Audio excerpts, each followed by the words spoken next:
Why Moses was not allowed to enter the promised land? Moses is called as the leader of the Exodus, the one through whom God delivered his people from Egyptian captivity. To Moses, God entrusted the law. Moses is listed in Hebrews chapter 11 as exemplary of faith. In Deuteronomy chapter 34, we read that God himself buried Moses.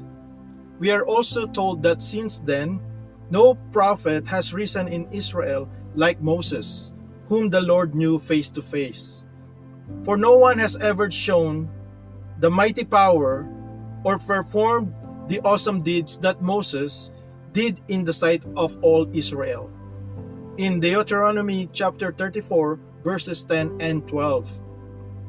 Yet, Moses, for all his blessings, was not allowed to enter the promised land. And this is the topic of today's video.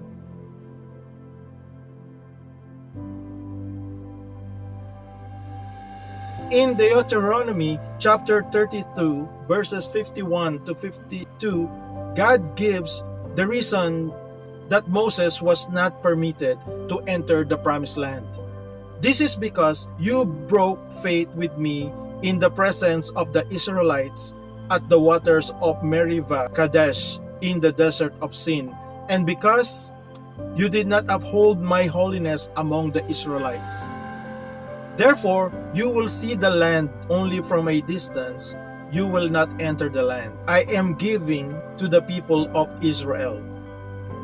And God was true to his promises, like he always is.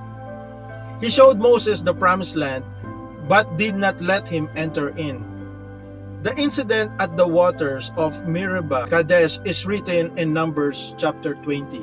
Nearing the end of their 40 years of wandering, the Israelites came to the desert of Sin. There was no water, and the community turned against Moses and Aaron.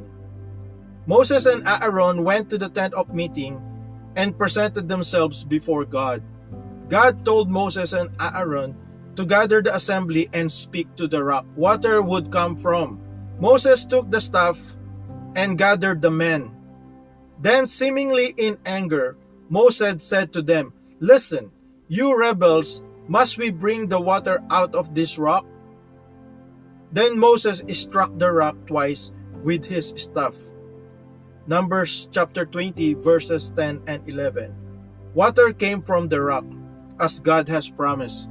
But God immediately told Moses and Aaron that because they failed to trust him enough to honor him as holy, they would not bring the children of Israel into the promised land. In verse 12, the punishment may seem harsh to us, but when we look closely at Moses' actions, we see several mistakes. Most obviously, Moses disobeyed a direct command from God. God had commanded Moses to speak to the rock. Instead, Moses struck the rock with his staff. Earlier, when God had brought water from a rock, he instructed Moses to strike it with a staff. Exodus chapter 17. But God's instruction were different here. God wanted Moses to trust him, especially after they had been in such close relationship for so many years. Moses did not need to use force. He simply needed to obey God and know that God would be true to his promise. Also, Moses took the credit from bringing forth the water. He asked the people gathered at the rock, "Must we bring you the water out of this rock?" Moses forgot that it was not him who's bringing the water, but it was God. Numbers chapter 20, verse 10.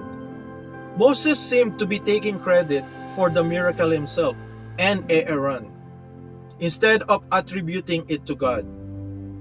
Moses did this publicly. God could not let it go unpunished and expect the Israelites to understand his holiness. Moses' punishment for disobedience, pride, and the misrepresentation of God was steep. He was barred from entering the promised land in Numbers chapter 20, verse 12. Yet, we do not see Moses complain about his punishment. Instead, he continues to faithfully lead the people and honor God. In his holiness, God is also compassionate. He invited Moses up to the Mount Nebo, where he showed his beloved prophet the promised land before his death, in Deuteronomy chapter 34, verses 4 and 5. Then the Lord said to him, "This is the land I promised on oath to Abraham, Isaac, and Jacob when I said, I will give it to your descendants.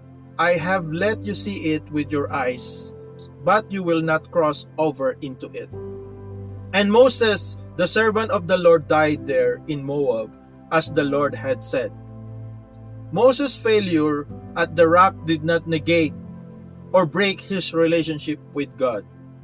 God continued to use the prophet and continued to love him with tenderness, as God has always has done and keep doing to us. God will never leave us nor forsake us, because he has loved us with an everlasting love. And that's the end of this video. God bless you. God bless you. God bless you.